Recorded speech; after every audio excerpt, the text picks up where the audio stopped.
Today on the Mr. Maple podcast, Matt and Tim discuss who killed my Japanese maple.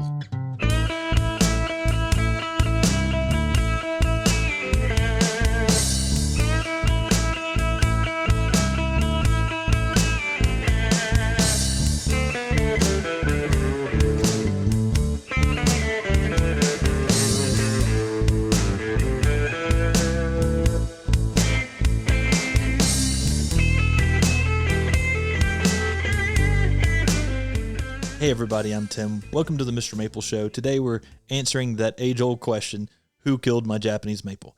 You know, it could have been a lot of different things. We're going to go into it and try to help you figure out what killed your Japanese maple, who killed your Japanese maple, and what you can do if it isn't dead to help it recover. Guys, if you would like to listen to a weekly Japanese maple talk show, definitely give us a subscribe. We're on all major podcast platforms, and we put out a weekly show. All of our shows so far have dealt with Japanese maples. We're going to get into some other gardening topics eventually. We have great interviews. So find the show on any of your favorite platforms and give us a 5-star review. That goes a long way. And definitely check out our YouTube channel, The Mr. Maple Show. Goes by the same name. We put out 7 days a week content there. I think you're definitely going to want to be a part of that. There's some awesome garden tours, so definitely sub us there. But hey, let's get into it. We've got Who Killed My Japanese Maple. We're breaking this down. You can set up the table and have the dinner murder theater if that's what you're into tonight. We're going to break it down, give you some of the usual suspects, what we think the most likely suspects are, and hopefully some ways to avoid that in the future. And as always, if you're listening to this right now on your favorite podcast platform, you can actually go and watch the video component to this on YouTube as well. It airs Sundays at 8 p.m., and there's a great live chat of great community you can get involved with in the live chat. Definitely get involved there. We got a great community on the Mr. Maple Show and YouTube, especially on that live chat. So go get involved and subscribe to us on our YouTube channel as well. So the first thing to identify here is what's going on at our crime scene. So people will send us pictures. We actually identify things like this a lot. So oftentimes Jody in our office gets an email and somebody says, hey, my tree's dead. And the first thing we want to look at is your tree actually dead? So is your tree actually already died? Is it recoverable? Is something wrong? Are there exterior factors that are creating a less desirable look that looks dead, but the tree isn't actually dead yet? So we want to identify, is the tree actually dead? And then we can kind of look at some of those factors to what to do to make it look better right away. So Japanese maples, they might not be dead. They're actually a deciduous plant. This means that they lose leaves during the winter. And so what happens is they go through spring, they go through summer, then they go through fall, and then they naturally drop their leaves.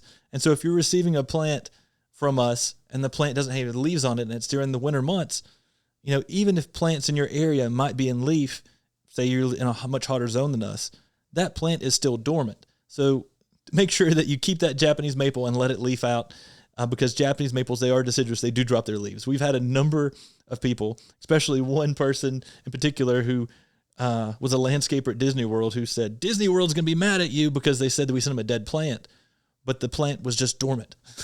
We were in February, so we're like, hey, sorry, here in the mountains of western North Carolina, Japanese maples are always going to be dormant in February unless we're like in some crazy heat wave. We're not ever in leaf in February, so be conscious of that. Most of you are going to know that, but it does kind of make us chuckle when some people don't understand that Japanese maples do go deciduous. Believe it or not, it's something we run into a lot. But there are a lot of things that could necessarily, have some damage, but not something that's going to necessarily kill the plant. So we always often recommend, say your tree's out of leaf early or at the wrong season, giving it a light scratch test. Now, the way you're going to want to do that is scratch it at the outermost part and see if you're seeing any green cambium going on there, and then lightly scratch lower. If you're seeing, dried, dead branching at that point, you want to go lower and keep checking and see if there's anything that's actually savable or that's not completely dead about this plant. It may be that as long as that's a Japanese maple and there's something alive above that graft, it's going to want to make up that difference. So it has taken some exterior damage, but you already have the root ball to make up the difference in growth, and it's going to push back out the next season. So we don't want you to throw away a good plant. And so we talked earlier, too, about it being dormant, but sometimes Japanese maples go through an early dormancy period. Mm-hmm. And this could be because it has a stress of some shape or form. Say the plant dried out too much late summer and they dropped its leaves. That doesn't mean that the plant's dead. That just means that its leaves have dropped. And so that plant can actually re-leaf back out. And, get out of that dormancy period back into a growing phase. So make sure that this plant isn't in a dormancy period or an early dormancy period. And early dormancy periods happen every year in different gardening zones because of a plant drying out too much, or maybe a plant caught some sort of insect or animal caused it to go to an early dormancy period. We'll talk about that a little bit later. But just because the leaves are not on the tree doesn't mean that it's a dead. Like Matt talked about, that scratch test is a great way to look and see, is the branches on this plant dead? Because the leaves are often an indicator of what's going on, but not necessarily the overall health of the plant. Yeah, one great thing about Japanese maples is they do give us that warning sign when something's going wrong. It's often a little bit more tricky with conifers, but Japanese maples, one of their first line of defenses is to drop leaves. And even before that scratch test, I recommend looking and seeing if there's healthy buds. If you have healthy bud formation, especially late summer, a lot of times that's when people see a tree drop leaf early. Maybe it dried out too quickly, or again, there was a drought or some other conditional stress that caused it to drop leaf early. You want to identify those factors and then remove those. But then if you have healthy buds, you don't have to do too much, especially late in the season. Now, if it's happening midsummer, you may want to hit it with a light liquid fertilizer to kind of pick it back up and help it re-leaf back out. That's something we typically recommend if you're still in a season where Japanese maples should have leaves. We don't recommend it too late into the fall because you don't want to give it a false spring going into fall. But if it's midsummer or spring and you're dropping leaf, we'll definitely give you some things you want to watch out for. But a light liquid fertilizer can often pick one back up. Now, if your tree is showing damage in the early spring, or you're trying to figure out what happened to it, it looks like the leaves are dying on it. Often that could be an indicator that you've had an early frost. So an early frost in the early spring, a late frost in the early spring can really cause damage to the foliage and make it look like your plant is dying. But it may not actually be dead. Most of the time, the frost will damage the first set of leaves on a Japanese maple. And Japanese maples, as they're growing in the early spring, often have another backup set of buds that they'll push out of growth and push that damaged foliage off and continue to grow as long as you're still taking care of that plant. Frost is probably one of the number one things I see in the early spring where people think that their Japanese maple is dead, but it's really not. I mean, the frost can cause that really damaged foliage out there on the plant itself, and it looks like the plant is drying up. And that's really what a frost does, is it does dry out the leaves.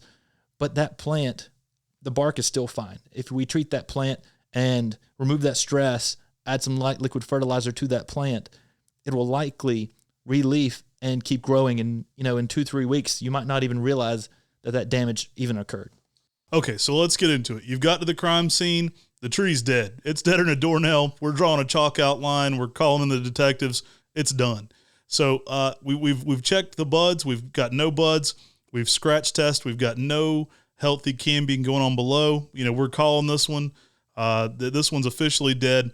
We're going to go through some of the usual suspects for the murder of your Japanese maple, and we're going to try to help you understand what best could have caused that. So, there's a lot of different things that can be suspects when we're looking at this. So what we do is we try to go through and diagnose and eliminate things so we can best understand what's happening. Now, when it comes to suspects, one of the common suspects that we hear are animals. There's animals of all shapes and forms all across the country and all across the world that people might deal with. And we're going to be talking about the ones that people deal with around our area. I mean, if you're somewhere in Australia, you may be dealing with kangaroos. Right. And there are all kinds of different things that could be a factor. And we sell trees to everywhere in the United States. So there are tons of different conditions. People will send me something and say, have you seen this before? And oftentimes I'll say, no, I've never seen that before.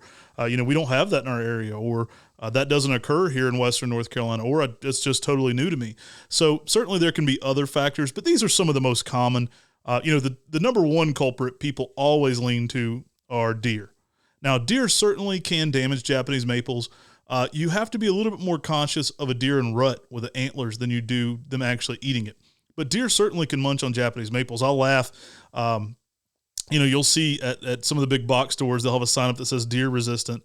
And if they're hungry enough, they'll eat the container. That's what I always tell people. Like, is this deer resistant? And the answer is yes, for the most part.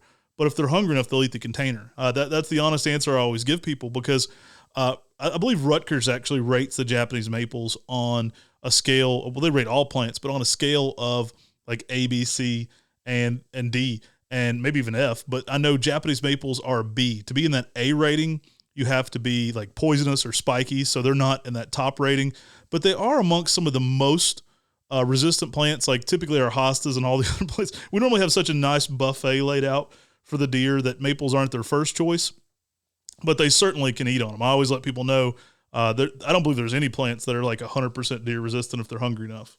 Yeah, and so deer, what they'll often do is they'll come through and munch on a plant.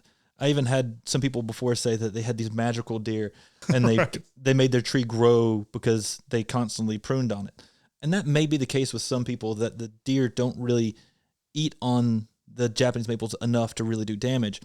But if the Japanese maple has all of its leaves stripped from it by deer, which isn't very common, then your tree could be going through a period of stress. And the way you can see if this is deer is often they'll come from the top and it'll look like almost someone's taken a pair of pruners and cut at an angle, because the deer's coming at an angle, biting at it from the side. Looks like pruners have just cut it off from an angle. So it looked like someone's taken one of those concave pruners and went around and cut off all the leaves off of your Japanese maple. Now, again, during the early spring, this can cause a lot of damage to a Japanese maple and may kill it. But if this is late summer, if this is in the fall, you can often, that tree's going to recover and do well. And again, if we remove that stress, so we try to prevent the deer from coming back, and then we add a light liquid fertilizer in the early spring, if this is the case, that tree still may leaf out. So, this is an indicator. It may not be dead yet, even with some of these animals, but you can actually do things to help that plant thrive and pop back and start growing and looking good in your garden. Yeah, so be conscious of that. Again, rubs, if they're rubbing off antlers, those are more damaging typically than the munching. Sometimes you can put 3 posts around one to kind of deter them, because they can't really get what we're looking for there as far as a good fight with the antlers. So removing the situation can certainly help. Lead poison is a great way to eliminate some of these animals as well. So if you can pop them or eliminate your population of those, it also helps. Rabbits and squirrels, we'll throw those in together. Rabbit damage you see typically more in the winter months. If you have a tree above like the snow level, especially in a colder area where there's not a lot of other herbaceous plants or things to eat during the winter, sometimes a Japanese maple will be the one thing they're seeing above that snow level there, and you'll see rabbits come along and munch. Now, typically rabbits don't kill Japanese maples. They certainly could hurt a younger one. A light tomato cage or some chicken wire is a great way to avoid that, especially on young, less established plants. I haven't seen rabbits typically kill larger plants. Once they get established, it doesn't seem to be, one of the main culprits. Yeah, and with rabbits too, typically you're seeing all that damage really on lower parts of the tree. And so if you're seeing that happening around the lower parts of the plant, it may be that it's rabbits. If you're starting to see it get a little bit higher, that's typically an indicator that you're dealing with deer. And people say, oh, well, deer never really come up to my porch. But your pot and the top of your Japanese maple are probably much higher than a rabbit can actually reach. So always keep that in mind, that the rabbits are typically from that really, really low damaging, whenever you maybe even have it chewing around the base of your tree. I've seen that a few times where a Japanese maple will get sort of just chewed on right at the very base, because that rabbit's trying to look for sugar or something to eat on during those winter months. And with young plants, like Matt talked about, a tomato cage with a light fence around it, that can often keep those rabbits from damaging those really low Japanese maples during the winter months. Now, squirrels can certainly be a factor. I don't have any squirrel damage here, basically ever in our area. Now, we're in western North Carolina. Gray squirrels don't tend to be as big of an issue as brown squirrels. I feel like brown squirrels, maybe it's because of the location they're in. They might be in more areas where they're having more of a drought already. So typically squirrel damage occurs in summer when they're looking for moisture in an area that may be drier. The squirrels are digging into the bark looking for some moisture there. Not always the case, but that seems to be the most frequent. The best with any of these 3 mammals, if you're getting deer damage, rabbit damage, or squirrel damage, are typically predator responses. So things that can elicit a predator response. Some of those you have to put out frequently if it rains, if it's a predator smell. Things that deter smaller animals, like a owl with a swiveling head, certainly goes a long way toward rabbits and squirrels. That's been one of the best deterrents I've found for rabbits and squirrels as a that immediate predator response. And the owl that actually moves its neck seems to be the only one that works. They get used to the statue owl, but the owl that moves a little bit really freaks them out. So that predator response tends to be the very best way for some of the wild animals to be deterred. Yeah, I agree. I mean, a lot of the times when people have to put out things for them to taste, the plant has to get damaged by the animal for it to taste it, to then figure out that it doesn't like it. And then it may be gone later. Right. And then another animal has to come up and taste it again to know that it doesn't want to taste it again. I know with squirrels, sometimes it's better to get you a have a heart. If you get an educated population that likes to mess with them, you want to remove some of that population. So a have a heart trap may be a great, way. If you don't feel like shooting them, that may be a good way to eliminate some of the squirrels there in your area that have already educated themselves toward digging into your maples. You're definitely going to have to decrease the population and that learned behavior. Now, I think you're exactly right on that too. It's that learned behavior on many of these animals, because none of these animals see Japanese maples as their primary target. They don't go out and seek Japanese maples to chew on. But squirrels may get on branches and start chewing on them out of a habit, and then learn that behavior and then teach other squirrels in that area. So if you can remove these animals from your area, the new ones that move in might not have that same response as that original population did. Japanese maples typically have a little bit more of a bitter taste to them, so they're not their first choice. I mean, it's not an animal's primary source, especially in the winter months. You have to be careful in times when they are. So, if there's times when there's not other moisture in your garden, if there's times where the snow's covering up everything but your smaller trees, those are the times to really seek, a little bit more prevention. And again, if you have an educated population, the best thing you can do is remove some of that population, be it through a have a heart, or if you really feel bold, giving them some lead poisoning. So next we have we just talked about all the wild animals that we're dealing with around our area, but then there's also the animals that have been brought in. So we've got dogs and even cats. And there's an ounce of prevention goes a long way than a pound of cure when you're dealing with dogs and cats. And the easiest thing you can do is take a tomato cage, put it around the base of the Japanese maple, let the dog realize that the tree is there. I mean, often young plants may even just get ran into and broken by a dog chasing a stick. And so make sure that you put that tomato cage around there until that dog can get used to there being a tree there, so it's not just running into it and breaking it. But also, those tomato cages for young plants help prevent that dog from just constantly finding that tree and turning it into one of its posts that it often uses the restroom at. So that can cause damage to a tree long term if it's just constantly using the same tree over and over and over. By placing that cage around it, it prevents it from getting right to the base of the plant where it would actually kill the tree. Yeah, I get this question a lot. They're like, well, is my dog urine going to kill, my tree? And the answer is, well, there's all different levels. I mean, do you have a Great Dane? Are we talking about a gallon here? Are we talking about something that happens once a day, twice a day, 3 times a day? So there's a lot of variabilities there. Typically, dogs don't damage maples. I mean, most of us who have plants have dogs in our landscape. You have a yard, dogs are going to interact with your trees. It's not typically a culprit that kills it. You have to be careful with young puppies chewing on young plants. We had a young puppy, an Australian Shepherd, at my dad's home who really liked to chew on a particular trident maple. And once he learned that behavior, it became more and more problems. So we had to protect that tree from him because that was the only tree out of 100 trees in the backyard that he messed with. But he learned he liked to mess with that one, and so it became a place that he kept going back to. So we had to provide some additional protection for that. So be conscious of that. But again, not typically a big issue, especially if it's in minimal amounts. And then next we've got the cats. I mean, cats, there's 2 different ways that cats can damage a plant. One is by using it as a scratching post. By putting a cage around it, that helps prevent a cat from getting there and using those lower branches as a scratching post. And then the next one is whenever you have a Japanese maple that you're maybe putting in a container or you've dug too big of a hole, a cat may often go in to try to use that as his restroom and throw the plant out, basically using it as a kitty litter. Now, squirrels can do this too in the fall as they're going into planting walnuts everywhere.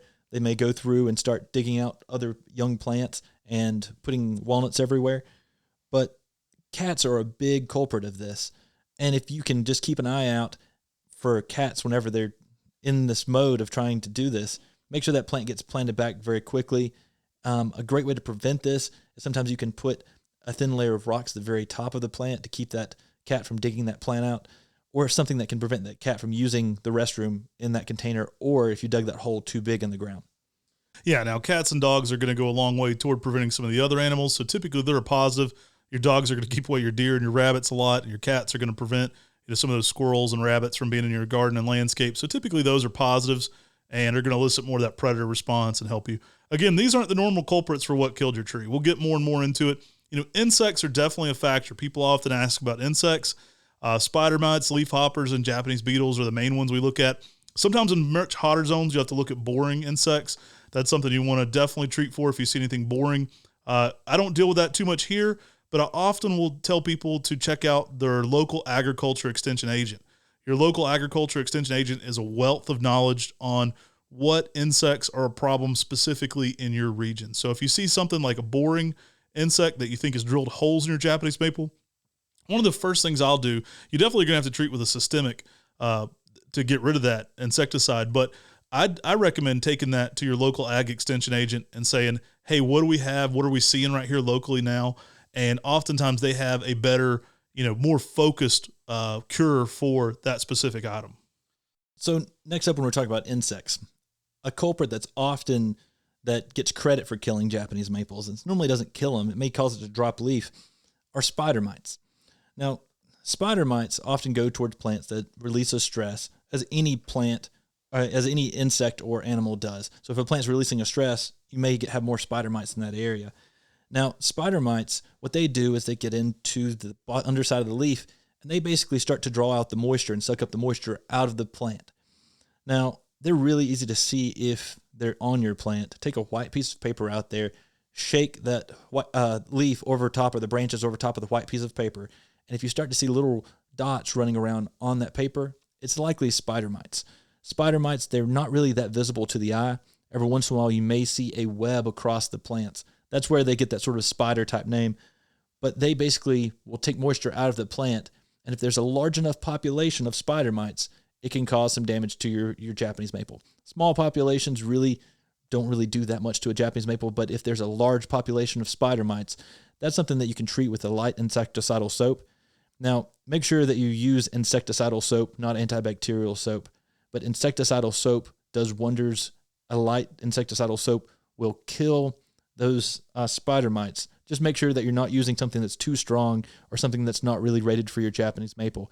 Always check on the label to see if Japanese maples are on that list. Mm-hmm. Just make sure that what you're buying at your store can be used on your Japanese maple. I always like to direct people to buy a real insecticidal soap. I think it's one of those things where you care about your plant. It might have been a plant that's been there for a while now too. And it often just works better than home remedy. Like, you want to wipe this out. You want to go ahead and eliminate the issue. And insecticidal soap is going to do so much more toward leaf hoppers, spider mites, aphids, and those type things than some homemade remedies. And you always have to avoid, like Tim said, a lot of those homemade remedies have soap in there.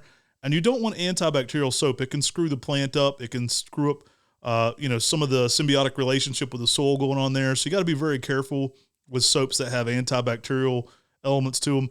So oftentimes I'll just say, hey, let's go ahead and get to what's recommended for this. Go ahead and go to a real good, insecticidal soap. Start out the right place. You won't have to rethink it. Oftentimes we discuss this a lot, but oftentimes we'll see a damage, and then that second step is what killed the tree. And so we'll get into that more, but oftentimes what we're doing after that initial damage is more damaging than the issue. So people will see spider mites, they'll see leaf hoppers, and they'll go too far into the preventative measures, and that'll actually lead to the eventual death of the tree, where the spider mites and the leaf hoppers didn't really kill it. Now, leaf hoppers are often the cause of those little brown spots you see on the leaves late in the summer. We've got a whole video on this on YouTube you can go check out, as what are those brown spots, what are those spots on my Japanese maple's leaves. And that's not your Japanese maple dying. What that is that's leaf hoppers that's jumped around the early, about mid to late spring. They spread eggs underneath the leaves of the Japanese maple. Those eggs have a fungus with them. And basically when those eggs hatch, they start eating on the leaves right where the fungus is at, causes those spots on your Japanese maples. They're not something that typically kills a Japanese maple. People always show us photos of those leaf hoppers with those holes on Japanese maple's leaves, and they say, why is my Japanese maple dying? And that's not anything that's going to cause a long-term damage to your Japanese maple unless there's a lot of other issues going on there. Again, a lot of these insects are indicators that your plant, and animal damage, that your plant is stressed from some other reason. So if you see damage from spider mites, deer, rabbit, squirrels, check just to make sure that a lot of these other issues aren't happening on your Japanese maple. because it may be another stress that's actually causing that plant to deteriorate in its health. Yeah, now aphids and leafhoppers and spider mites, it could just be conditional. That's typically, some years you'll have, especially here in the South, we'll have very humid and very dry sequences that are frequent. And those sequences of like extreme dries to extreme, rains can actually increase it. So it may be just particular to that year you're having. And next year, the conditions aren't conducive to have a large spider mite or aphid population. So, it's something you don't always have to work toward every year just because you had it once. You want to actually identify that you're having the issue every single time and not look for it until it is an issue. Now, leafhoppers, they can be treated very easily. Typically, when they're starting to run around in that mid-spring, a preventative treatment of something like triazicide by Spectracide, we can get that at a lot of local department stores. That is safe on the Japanese maples that time of the season, and that preventative treatment can prevent those leafhoppers from spreading those eggs in that time of the season, which prevents damage later on in the season from those spots. Not something that's required, but if you're trying to reduce the damage to your Japanese maple leaves from those leafhopper eggs, if the leafhoppers become very abundant, that's a way that you can treat it. Most of the time we leave that untreated because it's not something that requires it's not something that causes long-term damage to your Japanese maple. Yeah, Japanese beetles are another one we hear about frequently. Those bags certainly work, reducing the population, but they do draw them in. So I've often heard, I think Jim Putnam told me this, the best Japanese beetle bag is in your neighbor's yard, not in your yard, because they'll draw them to it. So sometimes that can draw more in. And certainly some years can be more prone to Japanese beetle damage than others. Now, Japanese beetles typically don't kill a plant. They certainly can eat on the foliage and damage them. I haven't ever seen a tree that truly died just from Japanese beetles, though. And Japanese beetles do have their favorites on cultivars of Japanese maples. Certain cultivars they may go to a little more frequently, but often what it is it's Japanese beetles aren't frequently attacking Japanese maples. I mean, it's not one of their natural foods that they love eating on all the time. It's just what certain ones have found in that area and have made it a learned behavior on eating your Japanese maple. Now, with those Japanese beetles, it's really important that when a population has gotten onto a Japanese maple, the easiest thing you can do is pick off the population and dispose of those Japanese beetles that are on that plant, but then take soapy water and wash down that plant. We're not talking about antibacterial soap again, because that can cause damage to your Japanese maple, but regular soapy water will wash off the hormones that those females are leaving on your Japanese maple. If you wash off those hormones, we're talking the top side of the leaves and the bottom sides of the leaves, then the other males won't keep going and flocking to that plant. The female Japanese beetle releases hormones that attracts the males to that plant, and they're attracted to that plant because they're mating on that plant, and they're eating on it while they're there. So keep that in mind. Wash off your Japanese maples that have been affected by your Japanese beetles, because if you don't, they're just going to keep coming back to that same Japanese maple and causing it more damage to the leaves. Okay, so we went through a lot of the animal suspects. We went through some of the main culprits here. This next part's going to get some people in trouble. We're not trying to get my spouse in trouble, but we're going to go through some of the main human suspects that may have killed your Japanese maple. Don't blame me. I got a good alibi. We're going to get into it, though. One thing we see quite frequently, and we'll just throw this one out there because we do see it a lot of trees are replaced because of roofers. So it was with the roofer with the shingles in the garden. Yeah, often roofers will go out there and they're trying to work on their house, and the workers around the house will damage the Japanese maple by throwing something like old shingles trying to get into the dumpster onto the Japanese maple. That'll cause some branches to break. Often, if this is a big enough plant, and depends on how much shingles they're throwing too. Right. But this won't kill the plant, but it may cause it a lot of damage, and you may have to go in and do some corrective pruning to make this Japanese maple look good again and give it some years to really start coming back on and start growing and looking beautiful. But a young plant can definitely be snapped off at the graft by some roofers. So a great way to prevent this is when you have people coming and working at your house, whether it's a roofer or someone who's working on putting up gutters, is letting them know where your Japanese maples are and say, hey, this is a very important plant. Make sure you tell everyone to be careful around this tree. Define the parameters of that as best you can. Put it in your contract. Know up front. that you don't want heavy stuff dropped on your Japanese maple. I could think of a particular customer in Saluda that had, a 30-plus-year-old lace leaf, and shingles were just dropped directly on it. There was some tarps put over top of that, but that didn't really prevent the weight from coming right down on top of that. So define your parameters. Go ahead and put it in your contract so those people know right up front, hey, I don't want you sawing this. I know you're putting in a window. I don't want you chopping my Japanese maple in half. These are important, valuable plants. And make sure that's something they're comfortable with doing as well, because they might be like, I'm sorry, I'm not going to be able to replace your window if I can't move this tree, or you need to have this tree moved first. So go ahead and talk to them about that up front, get it in your contract, discuss it with people, and know that, people working on your house are often one of the culprits for Japanese maples taking extreme damages. Typically doesn't kill them, but sometimes it makes them so undesirable that we remove them anyway. So next up, was it the landscaper in the garden with the weed eater? Yeah, now we see this one a lot. I actually had people that were like saying in our top 5, we have a video on YouTube, and it was the top 5, top 5 things to avoid with Japanese maples. And people were like, hey, you're talking to us like you're stupid. You kept saying the weed eater, like I'm going to hit it with a weed eater. I myself lost one of my favorite trees this last year because of a weed eater. I had a guy that was weed eating my yard, and he mowed down the original red panda. So I hear all the groans right now. So I often harp on this. I let people know, weed eaters are one of those things you have to be of the utmost attention to detail there, and be careful with it. Lay out parameters, put borders there. I'd actually went and talked to my guy that was doing my weed eating and said, hey, these are real important trees here in this section. Make sure that people aren't getting up close to them and stripping the bark on them. And he did great for like 4 times. And then he outsourced to a younger guy that showed up one day that didn't quite have the same instruction, and he stripped the tree, and it continued to die back from there because it was stripped with the total cambium was stripped from that weed eater. So you got to be very careful. The weed eater is certainly one of the top suspects for what killed the Japanese maple. And if you see these crews that are going out and they're clearing, these power lines, what they do to kill the trees is they go out and strip the base of the trees all the way around in a circle. And that prevents that plant from taking up moisture, nutrients, and everything to the top of the tree, and those trees die, they'll fall over. Well, if you strip the base of a Japanese maple with a weed eater all the way around, it'll do the same thing. It'll prevent that plant from taking up water and moisture and nutrients all the way up to the top of the branches, and the top of that tree is going to die. And so if you've got to lay out your parameters with your landscapers and people who are working, if it's your spouse or anyone who's out there weed eating in the yard, and make sure they know, hey, when you get up close to this Japanese maple, anything that's close to it has to be pulled by hand. Mm-hmm.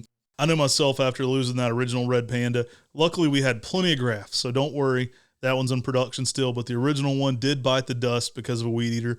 I always let people know now, whenever people are weed eating my yard, I go out there and put barriers in place around important plants so that people can't make that mistake. Often you can cut a drain pipe in half and have that little drainage so you can put something up against the base of it so people can't get right up to it. But it is a culprit that certainly can happen. Now, a lot of these things we're going to talk about are easy to define by season. So you can almost tell me and Tim, hey, my tree's damaged and it's June, and we'll go, I got a good indicator what that is. That's weed eater season. This next one you'll see throughout all the seasons, and that is, did a landscaper or your spouse or whoever planted your tree plant it too deeply or with the volcano of death? Now, I don't know what school's still teaching the volcano of death. It's normally professionals that do this one, but you'll see that little volcano going on there, and it's like akin to the saucer of death we talked about in our container issues. You don't want the volcano of death, and that's piled up mulch against the base of your tree. You're only going to set up root rot, phytophthora, and other bacterial issues if you're surrounding the base of your tree. Now, with Japanese maples, you never want to cover the graft. You always want that graft union exposed. By covering the graft, the tree's going to have to re-root above there, so you're going to weaken the plant right away. Now, some of these things didn't necessarily kill your tree, but they weakened it and caused its eventual death. Now, planting too deeply, that's something that's easy to avoid if, when someone's out there planting your Japanese maple, making sure that they plant it level with the soil or slightly raised. Japanese maples like to have good drainage, and they're shallow-rooted plants. So if we cover those roots, they're going to try to put on roots above it. It's going to really struggle. And if you put too much soil on top of the roots of the tree, it will kill that tree long term. Now, in the springtime, this plant may look fantastic. This tree may look just like, oh my, I'm glad I planted that the way I did. but you start to see the stress come on during the summer. And this plant will start to look weaker and weaker as that summer goes on because those tops of those roots are really getting smothered out by the soil that you've put on top of it or that volcano of death that will eventually can kill a Japanese maple. Now, in this section, I'll definitely add weed killer. That is one of those things you can see late summer that's pretty frequently a culprit for killing a Japanese maple. People always say there's 0 chance that could happen. They'll say, I didn't spray, my husband didn't spray, nobody ever sprayed. No one's ever sprayed out weed killer, but it kills a lot of plants. And often what can happen is on hot days, some of that weed killer can become airborne. It can and turn more of a gas and travel further with the drift than we're expecting. Now, with weed killer, like Matt talked about, the temperature is very, very important. It's important to read the package of your weed killer that you're using to figure out when I can put this weed killer out. There are certain temperatures to avoid. And on most weed killers, I believe it's like around 90 degrees, a lot of the weed killer can actually turn to a gaseous stage and start to drift more and more. Mm-hmm. And even if you're 10, 15 feet away, right, you may be causing damage to a lot of the plants in the area. It's a real clear indicator when you start to realize everything's dead in the area. Right. And the Japanese maple is what you're worried about because, it's the more expensive plant. But if everything else is dead in the area, it's likely that you got some weed killer damage to that plant. I saw it just recently, and where I see it frequently, I should say, is on high graft lace leaf. Sometimes landscapers will see that high graft standard, and they'll assume they can put more weed killer around the base of that tree. And it certainly isn't true. It'll cause just as much damage as a low grafted tree. You'll see people spray way too close to high grafts and kind of poison the overall plant. I saw it in a great collection recently, and it's just something to watch out for. So you want to lay out good parameters there with your spouse or whoever you have working on your yard putting out weed killers. People will say, I don't think it could have happened. And then they'll send you the picture and all the grass will be dead in a circle around the plant. It's like, well, it's real obvious what's going on here because everything's kind of brown in the picture. And it's something you can almost schedule. It's one we see a lot in June, July, and August because those are the weed killer seasons. So just be conscious of that. It is a major killer of Japanese maples during that time frame. So if you're looking to find a culprit and it's June, July, and August, oftentimes weed killer is the culprit. Now, with that, what happens is that someone decides that instead of pulling weeds at the base of the tree by hand, they're going through and spraying it. And while they're not spraying any of the leaves of the plant, spraying the trunk of a Japanese maple can kill it just like spraying the leaves with the weed killer. And this is such an important topic because this happens every single year, and people are always so concerned. And they say, I didn't put any weed killer out, and then they realize their spouse did. They realize their neighbor did so close to the line and had some drift, and that's what killed their Japanese maple. So always keep in mind, weed killer can cause a lot of damage. You got to make sure that there's not putting it out on a windy day. I've had a lot of people who are outside and they're like, it was a day just like today.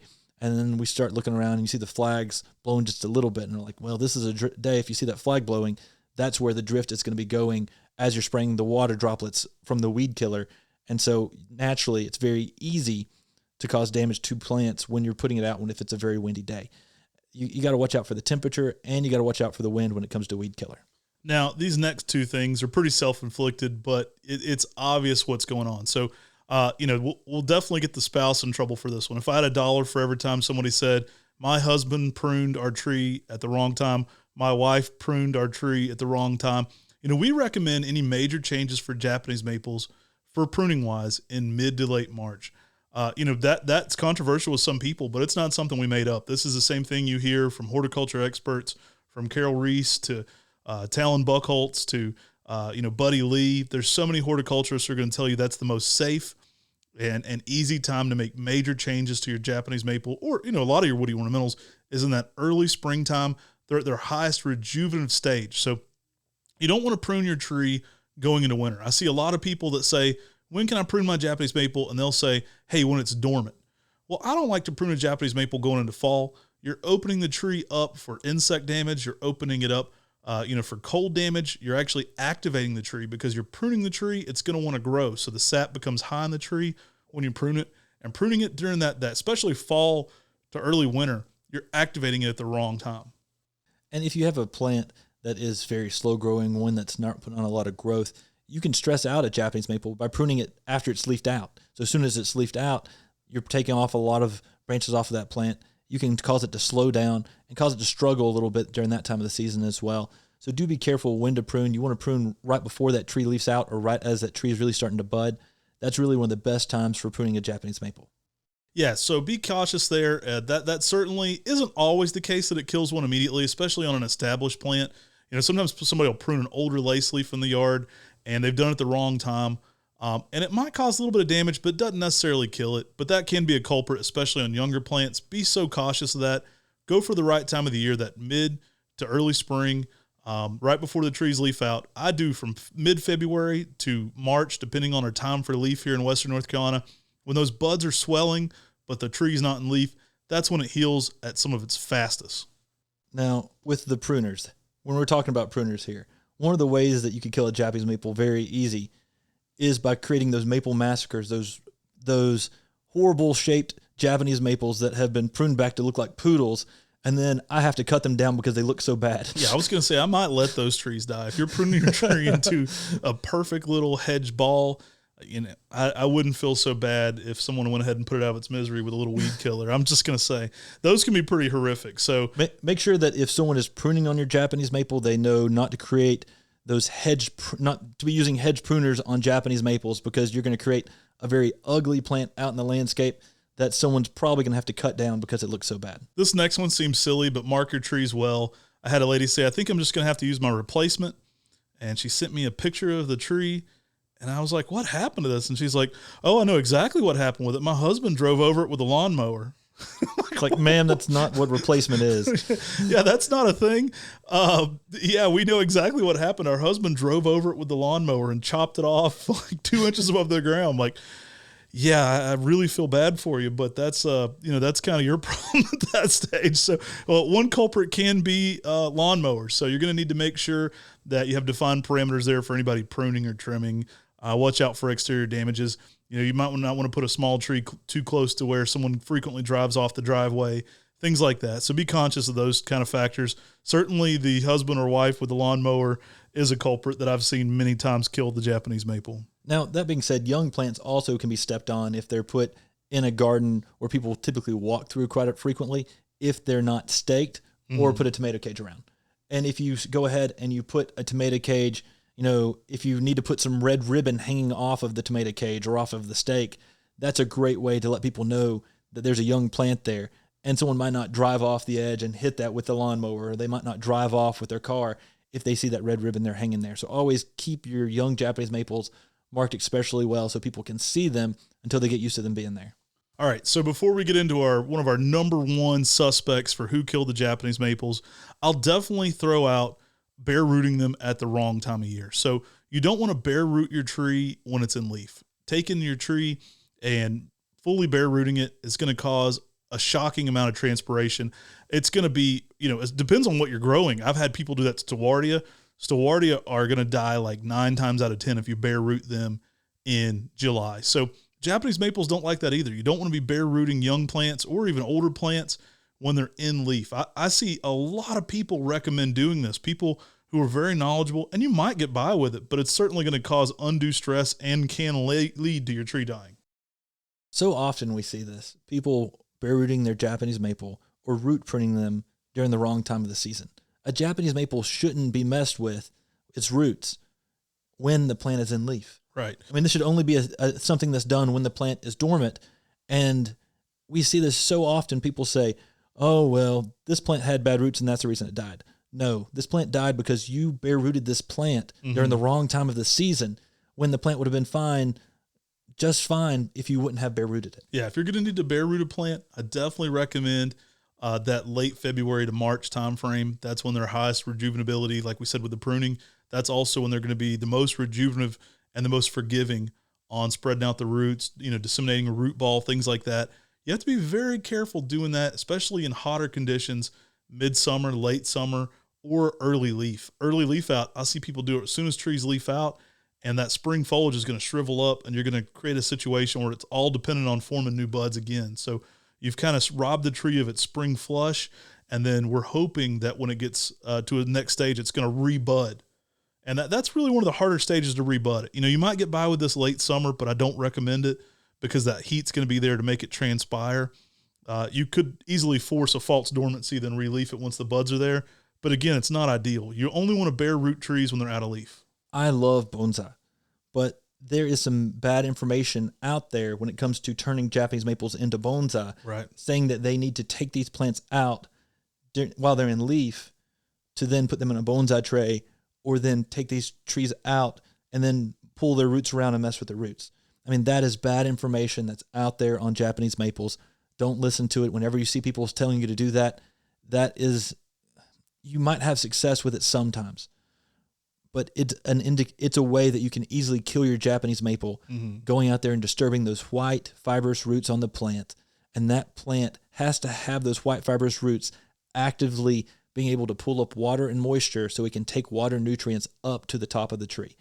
If you disturb a Japanese maple during the wrong time of the season, those white fibrous roots, you can really damage your plant and you can kill a Japanese maple. Yeah, here's another hard take that's probably controversial. Root flare is great. I love root flare. I think it's awesome in Japanese maples. I've talked to some of the top tree experts at Bartlett, and they said, that's awesome. I love how much root flare, your 7-gallon trees here have.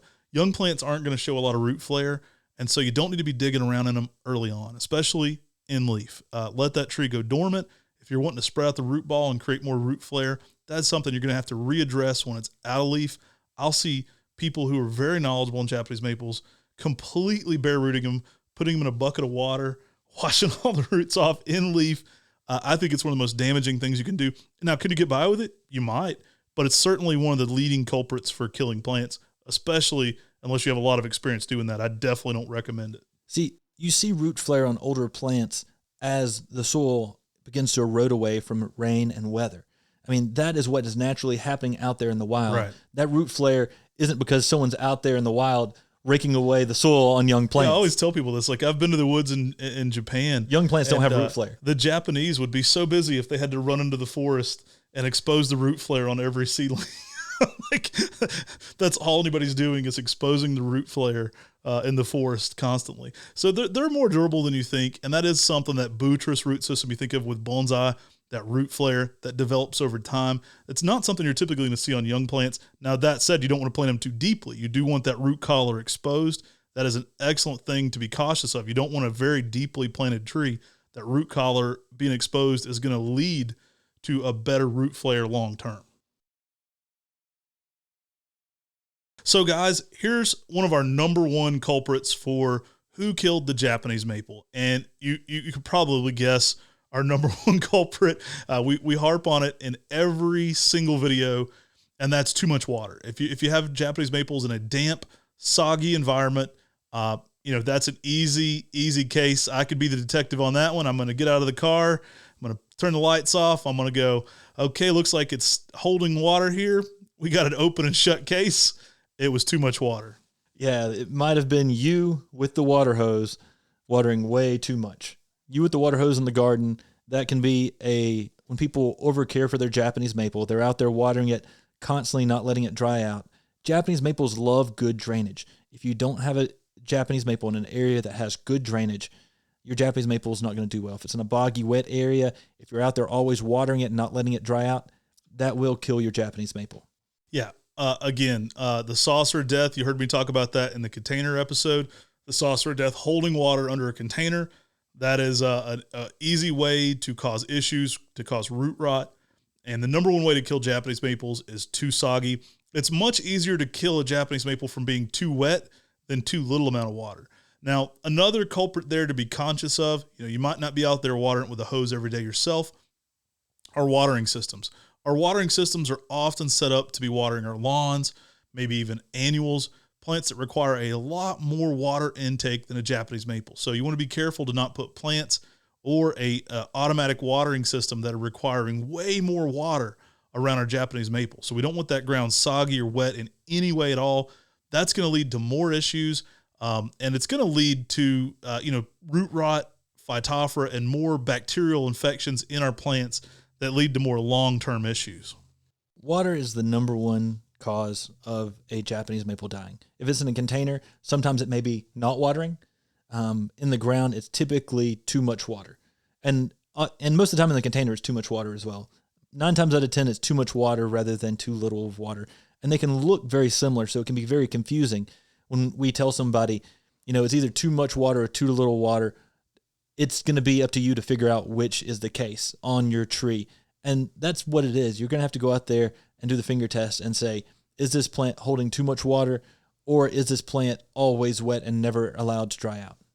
Yeah. So, and often the water issue leads into the secondary issue. So it's not always the case that disease kills your Japanese maple.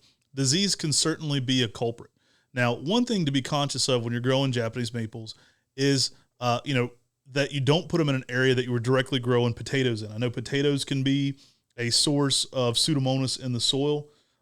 We've actually grown Japanese maples in areas where we're growing potatoes before, but I do try to put more resistant ones out there. And by grafting a Japanese maple, we can help prevent a lot of these diseases. But if you're overwatering your plant or you're causing a stress to your plant, often those diseases will often start attacking the plants that have that other stress going on. And so diseases are often an indicator that you've messed up somewhere on the water, on the drainage, because often it's those plants that are too wet and holding water too much that end up catching a disease or has an issue long term. And that's from typically too much water. Yeah, people diagnose everything online as verticillium wilt or Pseudomonas, and those certainly can be damaging or killing factors to Japanese maples. But one of the problems is, damaged Japanese maples often look black. And so the first thing that you're going to notice is that black spot. That could be from, dropping something on it. That can be from shock. That can be from too wet. That can be from a lot of factors. It can be from a cold snap, from a polar vortex that causes the plant to freeze some cell walls in that plant. It'll look just like Pseudomonas. Now, that certainly can lead to Pseudomonas, so there's ways to worry about that, but you want to make sure that you're preventing too wet. I think too wet's one of the easiest ways to bring in some of these bacterial infections into Japanese maples. It starts with healthy roots and maintaining healthy roots, and when they're too wet, that root rot is going to be the first line of defense. That actually breaks down first, and it's going to lead to other issues. It's going to lead to Japanese maples being more susceptible to any soil-borne pathogens that are out there and causing them way more issues long-term. Now, we made sure that it wasn't the saucer of death. We've made sure that it's not your watering system. The other thing that we need to mention here is fertilizer. I mean, you can over-fertilize a Japanese maple or fertilize in the wrong time of the season. If you fertilize too much going into late fall, you're not letting your plant shut down, and you can cause it to catch more diseases and have more issues and be affected more by those late cold snaps. Yeah, these are just a few of the main culprits for who killed the Japanese maple. It's one of those things I always like to reiterate to people too, just because we went through these steps, and it's been kind of funny, we're breaking it down like a murder mystery, but these are some of the top things we see occur with Japanese maples with our customers, and we always like to try to provide that information. It's often that second step in the process that actually ends up to killing the tree. So you might come home and you might have been gone on vacation for 2 weeks. Your tree's in a container. It's dried out too quickly. It's dropped leaf. And what I'll see is people will bare root their tree and stick it in a bucket of water to try to rehydrate it, things like that, where if they would have let the tree, just kind of naturally re-leaf, hit it with a light liquid fertilizer if it's early enough in the season, they may have recovered the tree, but that second step put it on a path that was pretty reversible. So you have to be careful. It's not often one of these stages that kills your Japanese maples. It might not be the insect, but it might be the insect plus a second stage or doing the next step incorrectly. I've seen many times someone take a Japanese maple and they over-fertilize it. And too much fertilizer can act just like a weed killer. Mm-hmm. I mean, it will cause the cell walls to expand very quickly and can kill the Japanese maple if you just go out there and put a whole bag of fertilizer on a Japanese maple. You really need to follow those instructions when it comes to adequate amounts of fertilizer you can put out. And then as a response to that, they pull their tree up and they bare root it and do everything like you just said. Yeah. And they end up killing their plant, where if they just remove the fertilizer and just continue to water and let that plant dry out and try to flush that fertilizers and salts out of the soil, that tree may have re-leafed and did fantastic. Now, depending on the amount of weed killer that was sprayed on the tree, you might need to take it out and wash it off. So I've had people ask, and it just depends on the amount of direct contact the tree had with a weed killer. Weed killers certainly they're designed to kill plants. So only the person that put the weed killer out is going to know whether that tree requires additional steps there. And often once you've seen the weed killer damage, it may be too late already. Yeah. I mean, weed killer it's designed to kill plants. And if it hits a Japanese maple, sometimes it's just a goner. Now with fertilizers, I always reiterate, we cut off all of our fertilizing here in May. That way those granulated mixes aren't going too active in the winter months. Often what will cause splitting and damages on your Japanese maples are over-fertilizing. They're staying too active in those winter months. The sap's too high, and then you get a cold snap, and your tree busts and split. And it's something you don't typically notice for a year or two. You'll have a hole in your Japanese maple. Over time, that'll set up issues and maybe a spot for Pseudomonas, or even a spot where you're going to attract more insects and other these other factors we've talked about here today. So over-fertilizing is a pretty big one. You want to make sure that you're not over-fertilizing and fertilizing when the tree shouldn't be active. You want to make sure it's shut down and prepared for those winter months. But yeah, these are some of the main culprits and why your Japanese maple may be dying. We hope this gives you more confidence with gardening with Japanese maples. And again, that first thing to check for is the tree actually dead. So go through, look for healthy buds if your trees drop leaf. Japanese maples are kind of nice in that they give us some indicators that things are going wrong. There's a lot of steps, so you should be able to identify something's going wrong with your Japanese maple long before it dies. And hopefully these steps kind of give you some confidence so that you can see what's going on and you can identify the situation and then get that suspect, that future killer out of there before it causes your tree to actually die. And remember, if you have your Japanese maple and it's getting attacked by animals or insects, often that's an indicator of another issue going on with your Japanese maple. It may be that it's planted too deeply. It may be that it's getting too much water. Try to stop and figure out, does my Japanese maple have good drainage? What other issues are going on currently? And how can I change that so that it quits getting attacked by the animals and the insects? And often your first response to that, I mean, if you see a Japanese maple is getting attacked by insects, you don't go out there and put the highest rated insecticide out there on it that may cause damage to your Japanese maple. It's that first response that you have to what goes on that often is what kills your Japanese maple. Sometimes it may be that the insecticide is too strong and is not rated for your Japanese maple. So always take a moment, look and see what's going on before you actually react. Yeah, I always try to give people, confidence in gardening with maples. And these are some steps. We don't want you to be the culprit. We don't want you to find out through all these steps that you were the killer all along. We want you to say we had great success. And hopefully by going through these steps and showing you some things that can kill the Japanese maples, we can help you prevent some of these in your own garden. Japanese maples, they're extremely resilient. They're very easy to grow.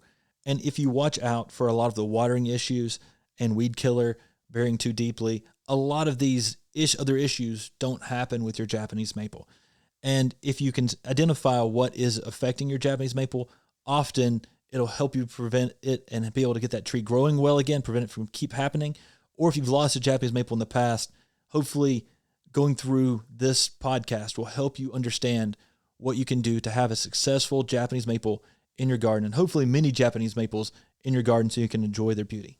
Guys, if you like this kind of content, if you like gardening content, definitely subscribe to us on YouTube. That's a great way to get involved. We have daily videos there with a live chat going on every single day at 9 a.m. Eastern. Our Sunday podcast video format premieres on our YouTube channel Sundays at 8 p.m. So you can hop in there too if you ever want to see the video format. We also are on every single podcast platform. So all the main ones anyway. Hop on there, rate us 5 stars. That goes a long way. We love those comments though. Those give us great confidence, and they also help us decide future video content. So let us know what you'd like to be seeing on our podcast. We've got some awesome interviews lined up. We've already recorded some amazing interviews for 2023. We really enjoyed doing this podcast with you guys in 2022, and I think the best is yet to come. We're only upgrading from here. Take care. God bless. And have a great day.